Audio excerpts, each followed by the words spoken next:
Hey everybody, welcome back to We Are Podcast Network. This is We Are Bagu, Season 1, Episode 8, Crashcast, Atari Pac-Man and ET. If this is your first time checking out the podcast, thank you so much. Please go to your favorite podcast app, Spotify, Stitcher, Podbean, or iTunes, and give We Are Podcast a like. And if you get a chance, head over to our social media. All links can be found in the description. We're at Facebook, Twitter, and Instagram at /We Are Podcast. With that said, on to the podcast. We Are Bagu. Hey everybody, welcome to We Are Bagu. This is Duck. I am here with Ethan. Through the magic of Zoom meeting. And what is this podcast? It's a video game podcast where we talk Atari to Steam and everything in between. And today we're going to talk back to Atari.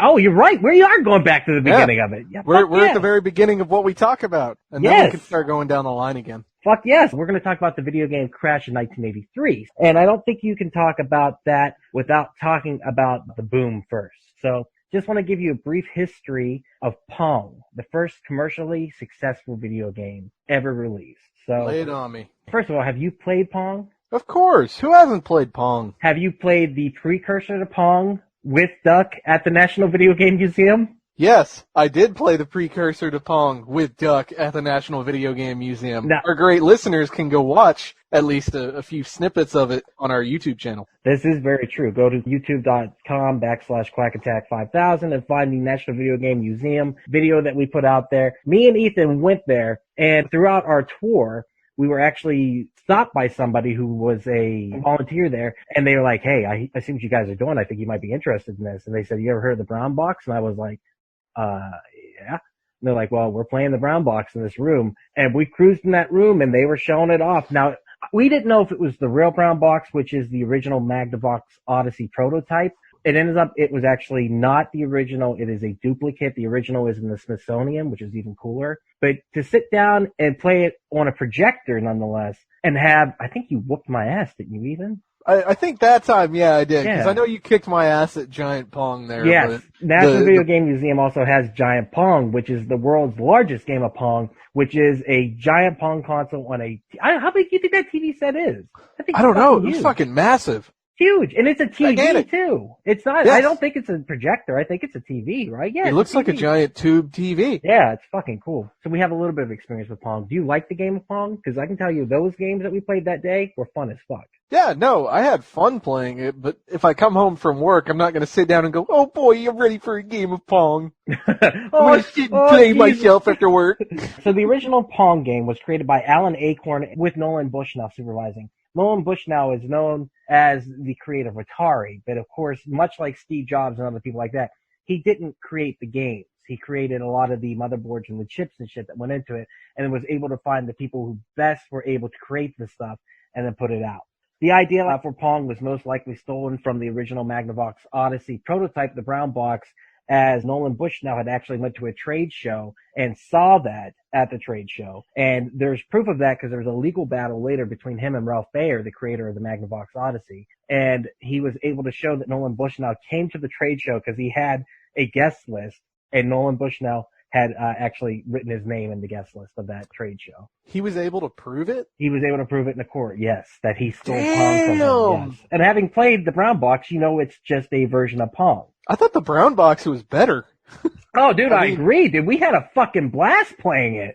Like, we killed it. I could move in 4 separate directions. Dude, and like, dude. I could go up and down as well as left and right. That, honestly, is one of my favorite video game memories. That, with Tom Sawyer playing, dude, that was killer. Like, that was so good. That was good. The original Pong arcade cabinet was released in 1972, and this really did create the boom of the video game industry. This was the first quarter hog. This was the first time that they literally put the machine in a bar, and over the span of a weekend, they're like, hey, it's broken. Can you come fix it? So they went to fix it, and they found out that it wasn't broken. The coin slot was so full of quarters that they couldn't accept anymore, and that's what was going on. So they knew that they had a hit on their hands. So Atari itself sees almost 10 years of gaming dominance, and along with their home computer market, because that was another big part of that. With the Atari 2600, I don't know if you've ever seen one before. Of course. National Video Game Museum. We played one. That really brought the arcade experience home, and that happened on September 11th, 1977. Soon after that, competitors such as the Magnavox Odyssey, like I said, in television, ColecoVision, even Atari itself going with the Atari 5200 and the Vectrex ended up coming out. Even Coleco sold an add-on for the ColecoVision that could play Atari cartridges.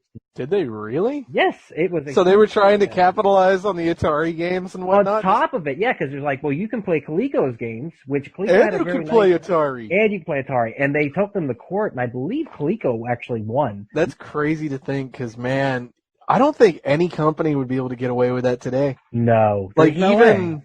well, no, that's not true, actually, because I guess you could say that Action Replay is along the same lines there.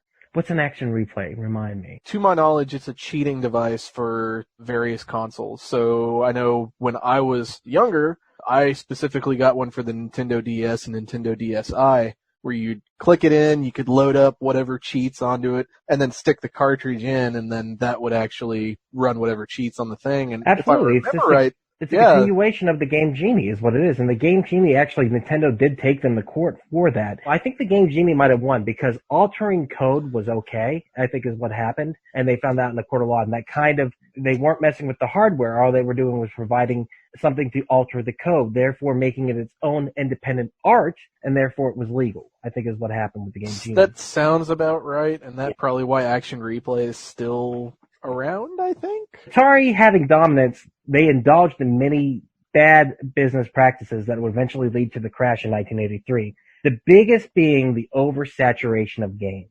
The best comparison I can make is, you remember the Wii? Do you remember how many third-party shovelware bullshit games came out? Dude, there was so much bullshit that came out on the Wii. It very closely resembled how much crap got filled with the Atari 2600. Absolutely. It's unbelievable how much stuff. At one point, an executive even said, we could package dog shit and sell it at a premium. And they believed it. And they probably could have. But once again, as you release bad product, the consumer market is going to lose interest, and that's the biggest thing that they did. There's no denying that there are two specific games that led to this crash in 1983 because they had this thought of, like, we can just make whatever we want and people will buy it. Specifically, the main culprits here would be Atari Pac-Man and ET, extraterrestrial. Ethan, stop! Ethan, come back! Don't say it again. He literally disappeared. Wait, Atari Pac-Man and ET. I'm sorry, we gotta stop the podcast now, man. That's nasty. You need to clean that up. That's stinking up your room, good sir. Alright. Yes. I hate those games. Yes, I know, dude. So Everyone much. hates those games. I will agree with one of those games. The other one, though, I will be an apologist for that game. And I will tell you when we get there why I know think which that. one it is. So let's start with Ethan's favorite game ever made, Pac-Man for the Atari 2600. It's so bad. How do you fuck up Pac-Man? It seems really straightforward. 4 ghosts that chase you through a maze, collect all the dots, go to the next maze. But somehow, when we actually played this at the National Video Game Museum in Frisco, Texas, which you can go do yourself if you want, I got killed by a damn wall. That was the part, though, that you were like, a wall! What the fuck? I was like, dude, that's Pac-Man Atari. What do you want? Atari Pac I think the ghost was at least a good 2 squares or whatever away. He was nowhere near you. Not even pixels. Like, we're talking, chunks of pixels away, and I still lost a life. And It sounds god-awful, too. Oh, it's terrible. It sounds like it's broken because it basically is. It is the worst sounding game ever. Like, oh, what a nightmare of a game. It buzzes. It doesn't have little bleeps or bloops. It's just... Yeah, it's horrible. It's like a horn going off. Like the original Pac-Man, that dun dun dun dun dun dun dun dun. That's iconic. That's actually. There you go. I love the original Pac-Man. I've been obsessed with Pac-Man since I was a child. On my mantle, I don't know if you've ever saw this, but I actually have a Pac-Man doll up there that I've had since I was 3 years old. And when I was a kid, I had a hat that was a black trucker hat with a little Pac-Man patch on it, and I fucking loved wearing it. It was like my favorite. You also got that like plastic tub that's Pac-Man. Oh, that thing's awesome, dude. That's Anything cool. Pac-Man, I'll be happy to collect because Pac-Man just screams nostalgia for me, and I absolutely love it. But even when I was a kid and loved Pac-Man, I knew this shit was terrible. And I'd be like, you know what, this ain't fucking Pac-Man. And I threw it across the room. I do own a copy of it. Whenever we went to the Retropalooza, when we were shopping, I picked up a copy. We got both games. We got Atari Pac-Man and Atari ET. Because they needed to go on the mantle as the worst games ever. So I think that is important. So let me tell you a little bit about this game, Ethan. Released for the Atari 2600 on March 16, 1982, it was released by Atari Incorporated and programmed by Todd Fry under license by Namco. It took 6 months to complete.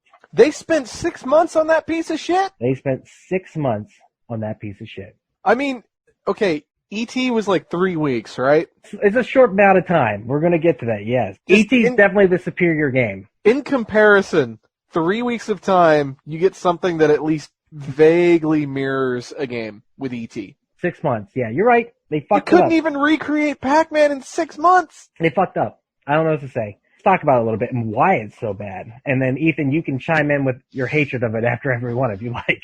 Okay, go for it. It's a variation of the arcade game. Nope. Pac-Man in this doesn't collect the dots. He actually collects the wafers because they're rectangles, while avoiding the 4 ghosts who, in the primary game, have different colors and different attributes. They also have different names, don't they? Absolutely. This game, they got no colors and they've got no attributes whatsoever. To advance through each level, you do have to consume all the wafers on the stage, not the dots. Now, did they actually call them wafers in the instruction manuals for that Yes, game? they do, and that's very important because I always thought that he was eating sticks of gum whenever I played the game. But the other thing is, it doesn't control right, because when you hit like with a normal Pac-Man, when you hit a wall, you push up or down, he goes in that direction. You actually have to move the joystick in the direction that you want him to continue going, which really fucks up the flow of Pac-Man, and it's super easy to get caught on those goddamn walls. It's annoying as fuck. If you eat the large pills in the sides of the screen, I think they're called power pills here, it will turn the ghost blue or something. Those are called power pills, but they couldn't go with the fucking regular. They couldn't make pellets. the dots, evidently. I have no idea. Apparently, 1 pixel was harder than like 3 or 4. Okay. I don't get it, dude. It looks wrong, too. You start the game with 4 lives, getting a bonus life after completing each stage. When all the lives are lost, which will happen quickly, the game is over, and the final high score is the reason you played the game, I guess. I don't know. It's fucking Pac-Man. Yeah, for sure.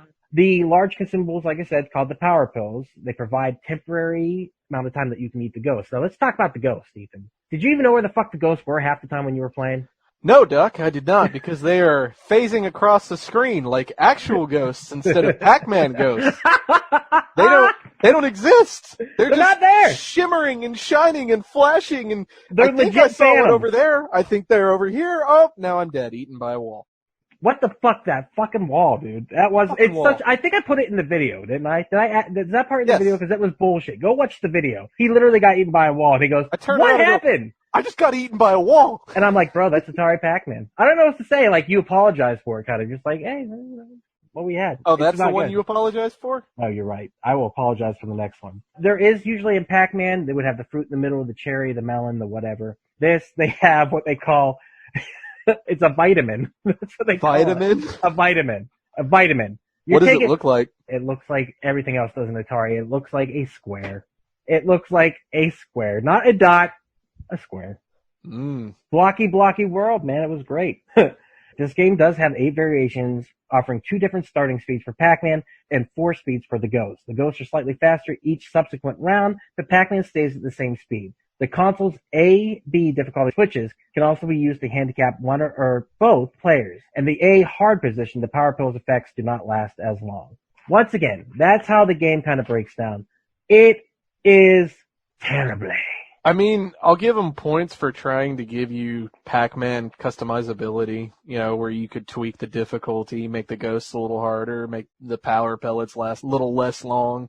I mean, that's like half a point in a pit full of nothing. All right, it still sucks. It's terrible. The game It's like a doesn't play -2 right. out of 10. Nothing about it is right. Just to get on my little soapbox here for a second. Like you said, the way it starts up, the sound is terrible. The way it controls is terrible. You never know where the fuck the ghosts are. They're chasing you. You can barely get around any corner of the game. If you threw half the screen, eating half the wafers, you're lucky. You usually don't even get that much because the ghosts are all over the fucking place getting you. On top of that, it doesn't even look like Pac-Man. It looks like Pac-Man's retarded little brother. And that's basically what I guess it is. And And on top of that, in the traditional Pac-Man, the warp zones would be on the left and right side of the screen. This one's on the top and bottom. And there's a giant delay in between transitioning you between those. Aesthetically, like I said, a lot of that shit sucks. I mean, if we can really break down like the specifics of the differences from the original, like I already said, the tunnels are on the top and the bottom. The maze is completely different. The wafers are 126 wafers versus 244 dots, and it does not feel fun collecting them. Whereas in Pac-Man, it feels fun collecting the dots. It actually feels like you're doing something. On the Ghost Trap is what they call it, their little home that they live in. The exit is usually on the top of it. Instead, it is on the right side of it in this game. Yeah, that was weird as fuck. Oh, yeah. And honestly, it doesn't have the marquee at the beginning. It doesn't have the introduction of the different, Inky, Plinky, Clyde, all those ghosts. And it doesn't have the Pac-Man cutscenes. It sucks. It's terrible. bad. It's bad. So then, Duck, do I even need to ask what you would rate Atari Pac-Man? Well, I would rate it a E. I didn't know we were going to rate it, but yeah, on our Sonic scale of games, you know what? What is it? S, A, B... S being the top, S, A, B, C, D, E. I could go D, huh? I could go D. I'm going to go D, simply for the fact that I love the cover art of the game. Love it. The only reason I love it is because it is nostalgic to me, because I remember picking up that cartridge when I was a kid, holding it and going, oh, this is going to be so much fun to play. And then I put it in. 5 minutes later, your dreams would be And crushed. I would pull it out and throw it across the fucking room. Yeah, dude. I'm going to give it a D. I'll be fair. Ethan, what would you give it? I give that a straight up, it ran out of lives and did not finish the level. It doesn't even deserve an E rank. It doesn't deserve an E rank. What? Not even an E? No, but since that's the lowest I can give, it gets an E for everything about this game is goddamn awful. It is terrible. But if you get a chance, play it. Oh yeah, it's worth one playthrough. You can't say it won't disappoint you because it will disappoint you, but that's the point. You must know your past or you are doomed to repeat it. That is all I have to say. No one would be doomed to repeat that. I think you'd have to do that on purpose. Remember I told you the story. I don't know if I put it in a previous podcast. I think maybe the first one I put it in there. About the Pac-Man fighter game that I found once on somebody made a Pac-Man fighter game kind of in the realm of Mortal Kombat, but they made it as a DOS game, right? Okay. And they had all the Pac characters in it. They had Pac-Man, Ms. Pac-Man, all the ghosts and stuff like that. And it was a legit like a fighter, and it looked like an 8-bit, like really bad fighter. But the one character in it that made me laugh so hard was Atari Pac-Man. And everyone had a backstory like Mortal Kombat, and it's like his backstory was like being rejected by the Pac-Man community for years, made him want to come to this tournament. And I remember thinking that was the funniest shit. I was like, nerd. I remember you talking about this now because you put out the word, like if anyone can find the ROM of that, send it. Found it. And you found it? Yeah, I found it. I'm afraid to open it though because I don't know what kind of viruses are sitting on that son-of-a-bitch. You said it at the time, too. You're like, well, that might be worth breaking an old computer to see. And I'm like, every time I say it, I think that. I'm like, you might be right. Well, get an old computer, open that son of a bitch up. Let's talk real quick about the aftermath of Atari Pac-Man and how it really fucked it up. Atari was super prepared for this to sell like gangbusters. Sell like what? Gangbusters. You never heard that? I thought the saying was sell like hotcakes. They sound like hotcakes. That's what Pops used to say, man. Rest in peace, Pops. That was one of my favorite things he ever said, though. It sounded like hotcakes. Hotcakes. Selling like gangbusters means with great excitement and speed. From the phrase, come on like gangbusters, a radio show that came on with lots of noise and excitement. She works like gangbusters and gets the job done. I'm about it. They're selling tickets like gangbusters. I don't know. I'm old. Something we've always said, but I didn't know it. Hey, it's it's a new saying for me to use, So Atari was super excited, and they really thought that they were going to sell this game in large numbers. So they created 12 million copies of the game. In circulation, realistically, there was probably only 8 million Ataris at that time that were released. So they created more games in the hope that people would actually go out and buy Ataris because Pac-Man was available now. And guess what? It worked. Pac-Man for the Atari 2600 is the best-selling game for that console. And I've always joked that I would love to make a coffee table out of discarded Pac-Man and ET cartridges, and I still want to do it because they are so readily available, dude. Yes, that's what I would love to do. Literally, I want to do it. Yeah, checkerboard it with Pac-Man and ET. It would be so great, dude. I'm literally going to do it. When one of us inevitably gets a place that we can dedicate to a D&D room, make the D&D table out of that. Dude, I just want to do it. So yes, it definitely worked. Atari had no issues with the final product itself, but Ray Kazar, the CEO of Atari, felt like enthusiasts would not want to play it.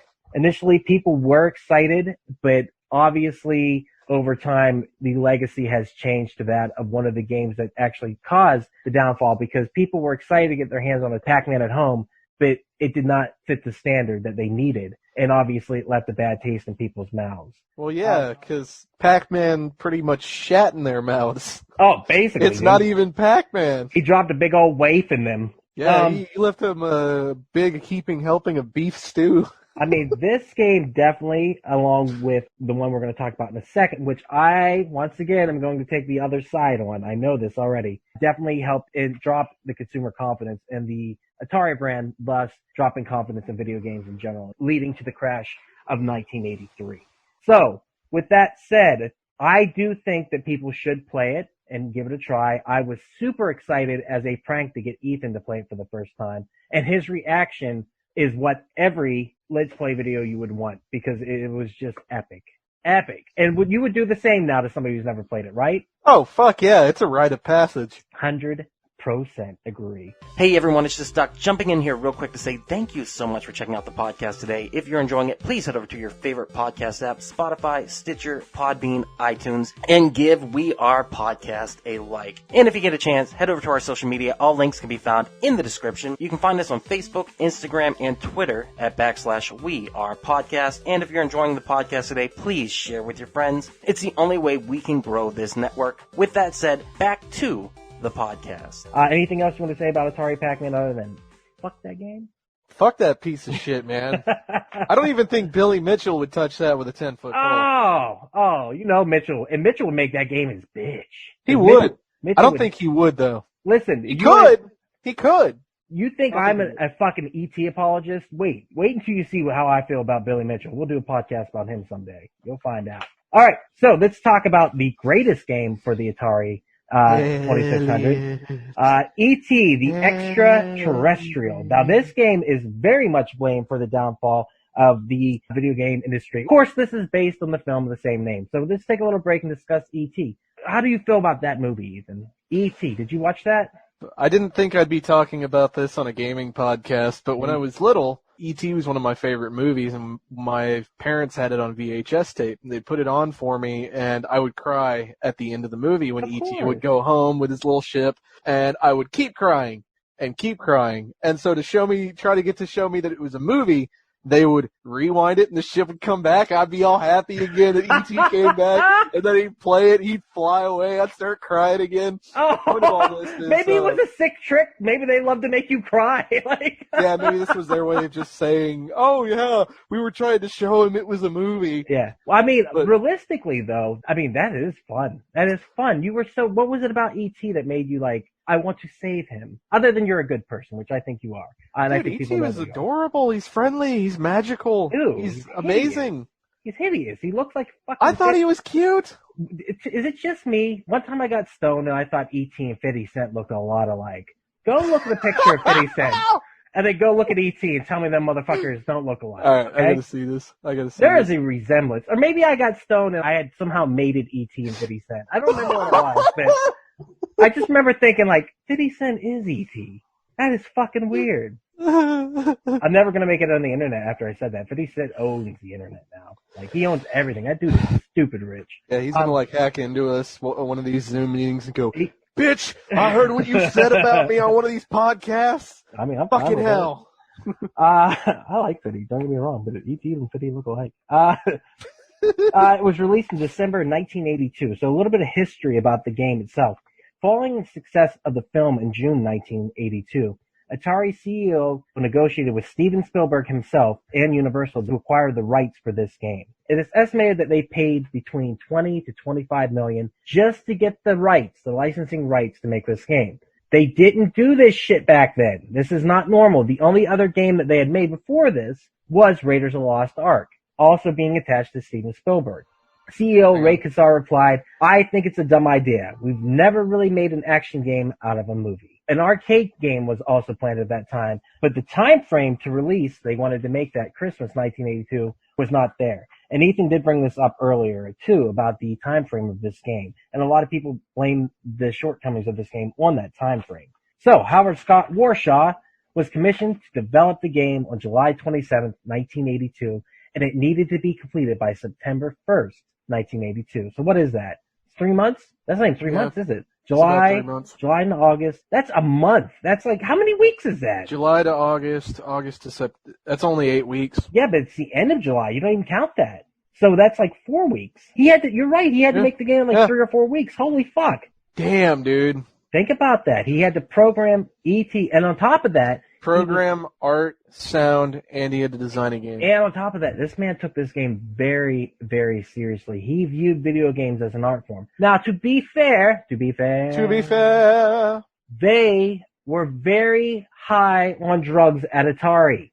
Atari partied. There is a documentary that you can watch on this called Game Over. You can find it for free online. Just look up Game Over documentary, watch for free, and Google, and it will pull it up in many different places. And it is specifically about this incident. I think it's Zach Penn who made the documentary. He talks to Howard Scott Warshaw, and he goes into the avid drug use of Atari. In fact, on his first day, he had heard about the drug use, so he showed up with a joint. And he was prepared to be the cool guy. He wanted to get in with everyone else. And the guy he was working with comes in the room and he goes, "Hey, I'm about to smoke. If you don't want to be around it, I need you to leave the room and come back in like 30 minutes. He goes, "No, I'm ready to smoke. In fact, I brought this weed." And he's like, "Put that shit away. I'm smoking the good stuff." They partied like crazy. But they also knew that they were creating something at Atari, that was going to make buku bucks. So when they came to him and offered it, they offered $200,000 for 1 month's worth of work and an all-expenses paid trip to Hawaii. Ethan, as a person who programs, if I came to you and offered you $200,000 and an all-expensive trip to Hawaii for 4 weeks worth of work, how would you feel? I would ask, does it have to be successful, and when do I leave? Exactly. Believe it or not, Howard Scott Warshaw actually took this game very seriously, to the point where... As he should. They took what idea they had for the game to Steven Spielberg, said, "What do you think?" And Spielberg goes, "I think you should make it more like Pac-Man." In retrospect, Howard Scott Warshaw has said he might have been right, but he ended up creating the game that we ended up getting. All right, so let's talk about E.T., the extraterrestrial. Ethan, what did you take away from this game when you played it? It does a really, really poor job of conveying what the fuck anything is and what you're supposed to do. And really, honestly, I think that is the one and only downfall of that game. Realistically, there is a game there. And if you'd read the manuals, which no one did back in the day, there's a game there. I guess back then people, always thought, our user, they'll read the manual, they'll read how it works. First rule of programming, your fucking user's an idiot. If you guys could have seen how he got in the face of the camera and said that to all of you that weren't even here, it's so true. When you're writing a program, and this was the very first thing I learned when I first started writing any kind of language, my Hello World program, whatever, your user is a fucking idiot. If your choices are A and B, your user's going to put in a 2. I don't get it, man. How does someone... He took it so seriously, and I have mad respect for this guy, because there is actually a game there. There is something there that is meaningful and could have been great. If you explained what any of this shit is, there's so many solid colors on screen that you could have easily had like an icon that people could have figured out what it did, or this, or that, or something. Well, that's the problem. You said it already. You stole the words right out of my mouth. You need the manual, and you need to read the manual to play this game. And if you do not, you are going to be as confused as fuck. Playing it recently and beating it, I compare it to playing like a really early Flash game. And it is kind of like that. The problem is, E.T. has so many things going on the screen that you would think are self-explanatory, and they are not. So if you read the manual and you actually understand, and it takes all 5 minutes to read it, you will actually have a fucking blast playing E.T. on the Atari 2600. And I'm not lying to you. Go play this game, read the manual, and feel the challenge of Atari hitting you, because this game is a fucking blast to play. I would literally, if you were here, we'd play it right now, we'd have a fucking blast once I told you how to play it. So here's a little breakdown of what's going on, okay? The game was meant to express in a different way the story of E.T., and it does do that. If you know the story of E.T., this is a variation of that. So the game, he viewed it as kind of like a cube, like a Rubik's Cube, imagine that, with different planes of existence on each side of the cube. So you have the playing field with all the pits, or I think they, what do they call them actually in the game? They're not called pits, but we all call them pits because the fucking pits, you're always falling in them and shit. It's bullshit. Oh, they fucking suck. They're also known as wells. So you have 4 different variations of this. And these landscapes you have to go through. Now, E.T., whenever he lands in a lush green forest. That's the first place. It just looks like a hodgepodge of mess of color. But it's supposed to be a forest. So if you go look at that screen, okay, I'll give him that. If you go south, you will immediately enter the different pit levels. Now, on all the pit levels, in the wells, whatever you want to call them, are hidden pieces of a telephone. Your goal as E.T. is to collect 3 pieces of the telephone, find the area to call home, because E.T. phoned home, and then go to the landing site and actually get picked up and taken home, and then Ethan doesn't cry anymore because he said that E.T. is leaving. Atari E.T. flew away. Atari E.T. go home. Atari E.T. go home. So in this game also you have 2 villains. You have the scientist and you have the FBI agents. You also have a third non-playable character that is Elliot. And throughout the well stages, you have pieces of Reese's Pieces on the stage that you can collect. The reason you need to collect these is at the bottom you have a timer that is used as your life bar. It is set to 9,999. That's what you begin with. But every action that E.T. takes depletes his life bar.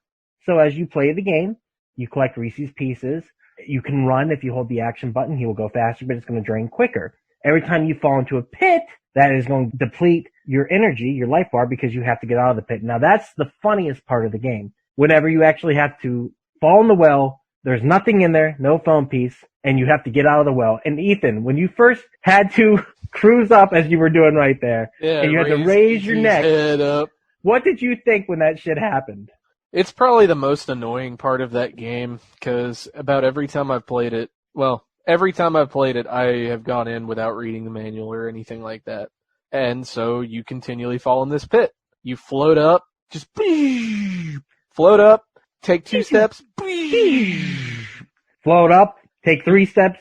Yeah, and it starts you back in the same spot where you had just walked out of. Exactly, and you're like, it spits you out in the same place. What is going on? Why do I keep falling in these fucking pits? Once again, if you knew that you can use the pits to hide, and you knew that you were searching them for pieces of the telephone, that would be completely different.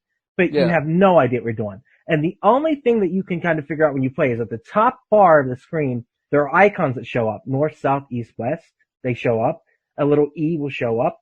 A question mark will show up. A small space invaders will show up. And a target. Oh, and there's one more. It looks like a Roman numeral 3 that shows up. Yeah. These symbols are actually the key to playing this game, because when you go around the level, you go around the stage, a different symbol will pop up in the top of the screen, and you can use these symbols to your advantage. So if you're playing it and the symbol north pops up, you hit north, you will immediately transport to any screen that is north of you. East, west, south, same thing. You will transport to that screen. That means that you can get away from a scientist or an FBI agent that's coming to get you by hitting that. That's a fast track to another screen. Also a shortcut, and it saves your energy. If you hit the E on the screen, Elliot will actually come onto the screen, collect any Reese's Pieces that you have, and take them back for a bonus point. If you have 9 pieces of Reese's Pieces, which I enjoy saying, he will actually go off the screen and come back with a piece of the telephone for you. If you're on the screen and you see the question mark, you will go up to that, hit the button. It will actually show if a piece of the phone is in one of the pits in the stage. It will flash like a little yellow dot on the screen, and you'll be able to fall in that pit and actually get the piece of the telephone. All right. If you're on the stage and a scientist or an FBI agent comes to get you and you happen to be sitting on that Roman numeral, you will actually be able to hit that, and that sends them off the stage. They can no longer come after you. So it's very important that you use that.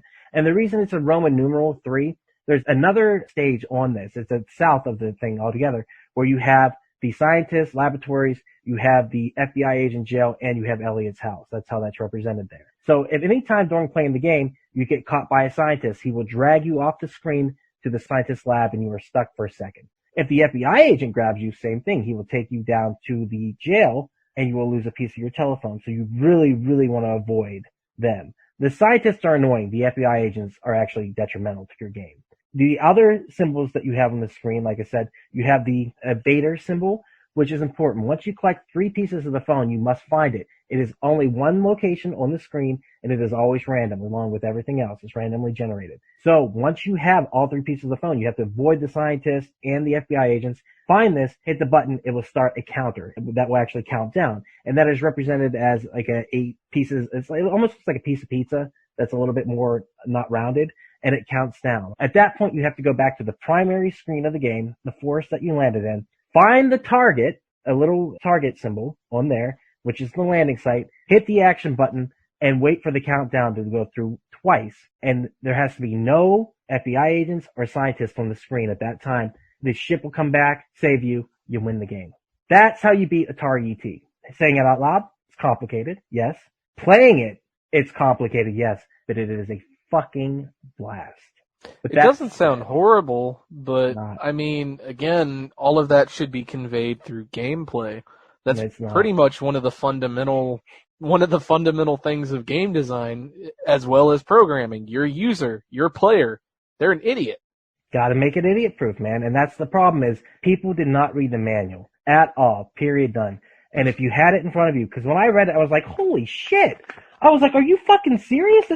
And then I played the game afterwards. I was like, God damn it, this is the funnest. But and it also might be that mentality of knowing something that other people don't know too. I'm sure it's like knowing a really cool song that other people don't know is cool. And you're like, should I keep it to myself or should I share? I personally want to share joy of Atari ET with as many people as possible, so they can come in and play the game and come over to my side and be like, you know what, Duck was right. That game's actually kind of badass.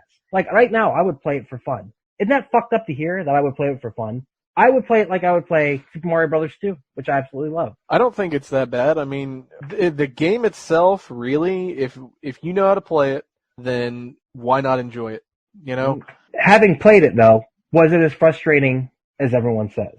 Yes. If you don't read the manual, if you don't know what's going on, yes, it's annoying as fuck. But, like Duck says, if you read it and know what's going on, I think you're going to enjoy it, because there actually is a game there, and you can tell, again, with context, this guy actually gave a shit about his game. He actually cared about it. I just think, in my opinion, and probably a lot of other people's too, he got screwed on time. And that's really why it sucked as bad as it did. But valid point. 4 weeks worth of work. That's a game. 4 weeks of work, that's amazing. That's a game. That's a game. And and like I said, it blows my mind. But you gotta read the manual. And what blows me away is this one, I don't think it had any sort of major glitches or bugs or anything. In 4 weeks' time, that's not enough time to polish it all, and it's amazing that it works as is. Shift that over and compare it to Atari Pac-Man, 6 months. Disgraceful. Sad. Disgraceful. Well, let's talk a little bit about the aftermath of this. E.T. was met with initial commercial success, and the same as Pac-Man, they thought they were going to sell this thing like crazy. But they made a shit ton of cartridges for this. But they only ended up selling 1.5 million units of it. So between 2.5 million and 3.5 million cartridges went unsold. They said a lot of grandmothers bought this game for the kids, but realistically, there was a surplus of games that needed to evidently disappear. And thus begins the legend of the Arizona landfill. You've heard this legend, correct? Oh, yes. Oh, yes. Where they took all of the cartridges that no one would buy to sell in their game shops, and they buried them in a landfill. And actually, New Mexico. I said the wrong thing. Yes.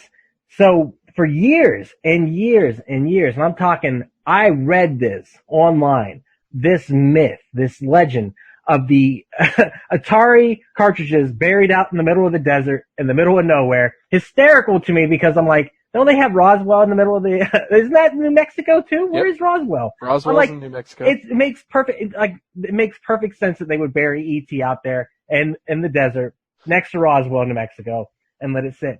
But the truth be told, it was real.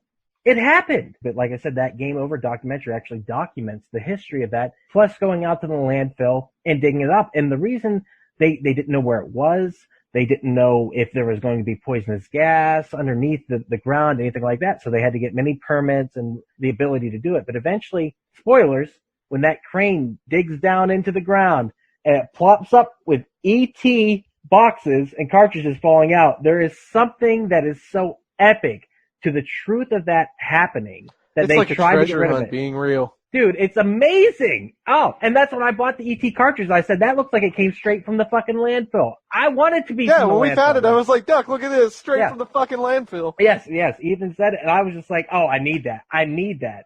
So I definitely suggest checking out that documentary and also just enjoying the fact that there are snippets of lore like this throughout video game history. There's stories of video games that were being produced that were never released. And sometimes we find out it's true.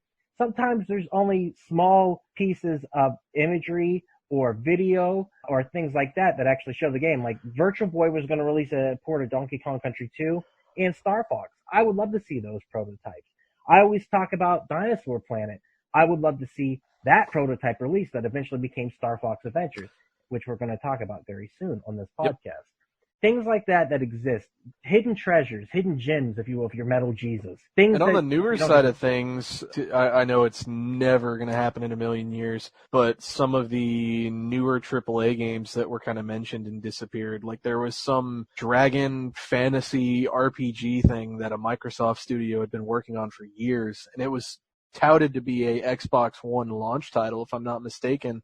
It got delayed and then put on hold indefinitely, and then ultimately canceled. The one that I would love to see is the first-person shooter Mega Man game. I don't know if you ever saw the footage for that, but it was to be an extension of the Mega Man X series, but it was to be a first-person shooter, and it's very much a prototype. But you know me, I love me some Mega Man, so throw me anything with that, I'll give it a go. I'd also like to see some of those abandoned Star Wars games, too, from EA and all them. I want to say that there was a rumored Battlefront 3 floating around from LucasArts. I don't remember if that was a thing or if people were just talking out of their ass. No, dude. We do an entire podcast on unreleased or demos that never came out, and ones that did, too, because there are plenty that have been released. One of my 30 or something winks? Yeah, 40 winks, the Nintendo 64 game. Recently, I think it's Viewpoint 2064, which I play on Twitch. And then the Game Boy Color version of Resident Evil, which I wanted to come out for 20 years. And then they finally released it. And I never fucking played it, because I'm a hypocrite. But anyhow. Oh yeah, I wanted that. Nintendo thankfully came in soon after that, 1985-86, saved video games within America, because there was a time where it was doomed. But once Nintendo happened, it overtook Atari in a way that could never be understood now. When we were kids, we didn't say, I want to play video games. We said, I want to play Nintendo. That's how we said it. We never said, I want to play Atari. We said, I want to play Nintendo. Genesis does. Genesis does. They were so used to us saying we wanted to play Nintendo that they would just be like, even if it was Genesis, oh, you're going to go play that Nintendo you got over there, huh? They're like, bitch, that ain't no Nintendo. That's a Genesis does, bitch. Yes. Ethan, as a fellow nerd, as a fellow person who loves geekness, I'm looking behind you right now and I'm seeing the vast array of awesomeness that is your room and all the pop culture that is in it. You can see it in my room. You've been in my apartment many times.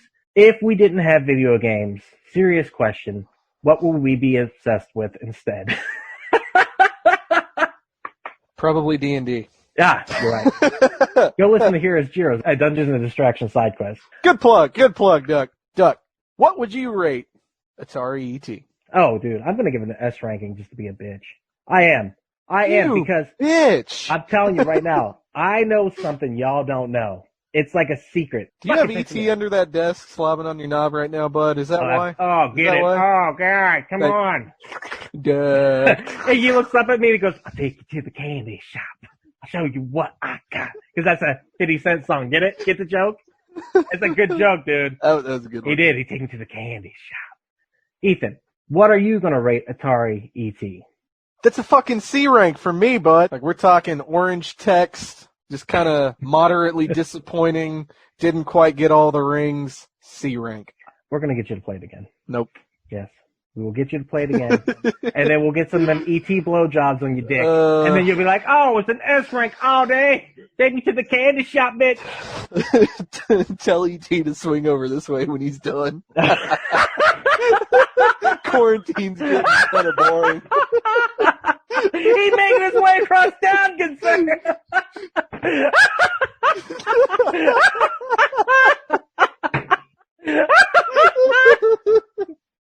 Oh, when you see them buck teeth coming for you, good sir. You're gonna be nervous. Buck teeth? What the Oh fuck? yeah. Look at the picture of fucking 50 Cent. You'll know what I'm talking about. Take us out of here. All right. So thank you so much for listening to Crashcast. Yeah, this has been Duck. I've been here with Dr. E. Dr. Ethan E, baby. But you know what, Ethan? All this What? talk about crashing and ETs and blowjobs. Yeah. People need to remember one thing. What's Very that, Doug? important. No. Very important. I need you to tell them what they need to remember. Oh, would it be, you ain't Billy Mitchell, bitch. You ain't Billy Mitchell, bitch. You ain't. Just stop. Stop trying, baby. Just stop trying. Stop trying. And there it is. Thank you so much for checking out the podcast today. If you have enjoyed it, please do not forget, share with your friends. That is how we grow the network. And if this is your first time listening, head over to your favorite podcast app, Spotify, Stitcher, Podbean, iTunes, and give We Are Podcast a like. And if you've enjoyed this podcast, you're going to love the other podcast here on the We Are Podcast Network. We have We Are Error, where we talk about movies, entertainment, whatever the fuck we want to talk about. That's me, that's Jake, that's Hobby. We're breaking down pop culture, and we're having a blast. Don't forget Heroes Gyros, a Dungeons and Distraction side quest. Me and the boys were sitting down, we're playing some D&D, we're having so much fun. You can go and start that from the beginning of the journey, Season 1, Episode 1. You're going to love it all the way through. And finally, I hate being sober. Personal stories from epic people. I'm going to sit down with some of the most epic people I've ever met in this world, and we're going to talk about their life, we're going to talk about their trials and tribulations, and we're just going to talk about their journey this far. Head on over to our social media. All links can be found in the description. You can find us at Facebook, Instagram, and Twitter at /We Are Podcast. Also, head over to the Facebook group, We Are Error. We would love to see you in that group. And don't forget, if you've enjoyed the podcast today, share it with your friends. That's the only way we can grow this network. But with that said, I have to remind you, I can never let you forget this. You ain't Billy Mitchell, bitch. So stop trying. We'll see you next time.